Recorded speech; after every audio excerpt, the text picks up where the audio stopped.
पूछ ही लेते हैं कि इस सुख शांति का राज क्या है।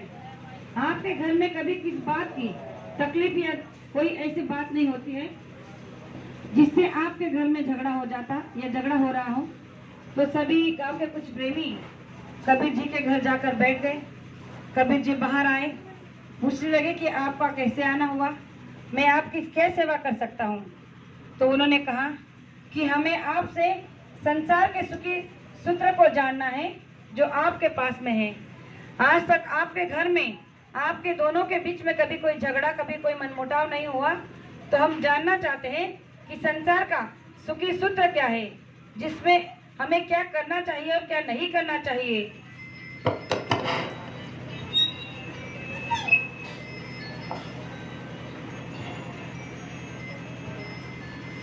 तो जब ये बात कबीर जी ने सुनी तो उन्होंने कुछ नहीं कहा।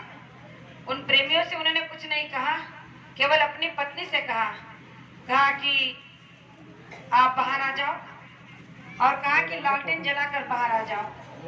अब वो सभी प्रेमी दिन में गए थे।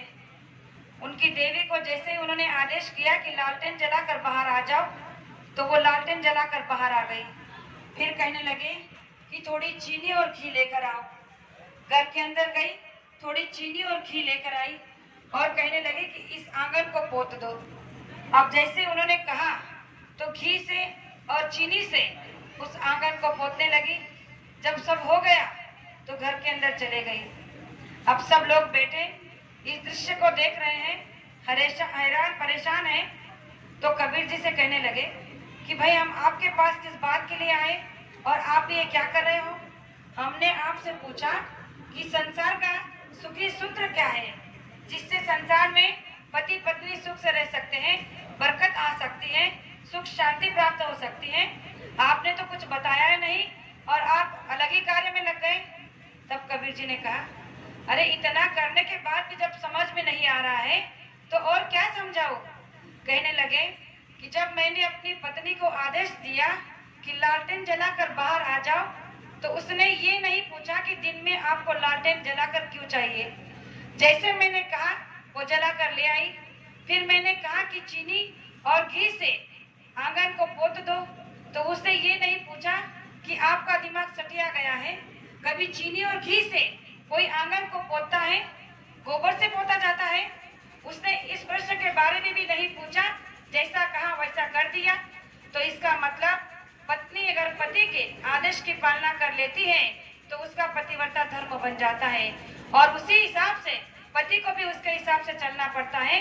दोनों के आचरण जब शुद्ध और आदर सम्मानी बन जाते हैं तो लक्ष्मी को अपने आप उस घर में रहना पड़ता है। यही सुखी संसार का सूत्र है। जब प्रेमियों ने कबीर जी से ये बात सुनी तो सभी प्रेमी शर्मसार हो गए कि जो बात हम सबके अंदर पहले से है उसे हम कभी जानने की कोशिश ही नहीं करते, और जो बताने के लिए जाते हैं, समझाने के लिए आते हैं, हम उनकी बात भी नहीं समझ पाते।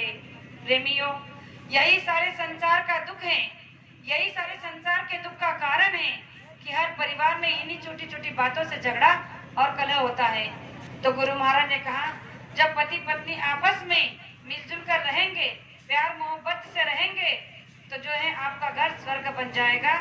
तो आज जो गुरु महाराज ने कहा है कि आप पति परमेश्वर आदेश की पालना करोगे तो ये कलयुग का बहुत बड़ा धर्म बन जाएगा, जिसके लिए गुरु महाराज ने कहा कि पति परमेश्वर आपके लिए, आपका पति परमेश्वर है और पति के लिए उसकी पत्नी लक्ष्मी है। जब ये दोनों इस रिश्ते को निभाते हुए चलेंगे तो गुरु महाराज ने कहा कि लक्ष्मी नारायण का जोड़ा बन जाता है और उस घर में हमेशा सुख शांति ही बसती है और कुछ नहीं। तो हमें गुरु महाराज ने हर छोटी छोटी बात से ज्ञात कराया है। कोई ऐसी संसारी बात नहीं जो गुरु महाराज ने अपनी वाणी से, अपने शब्दों से हमें समझाई नहीं हो। लेकिन हम ये अज्ञान है, अभी भी इस अज्ञान में है कि हमें इन बातों की जरूरत नहीं है। तो गुरु महाराज ने कहा, जब तक आपके दिल में स्वार्थ रहेगा,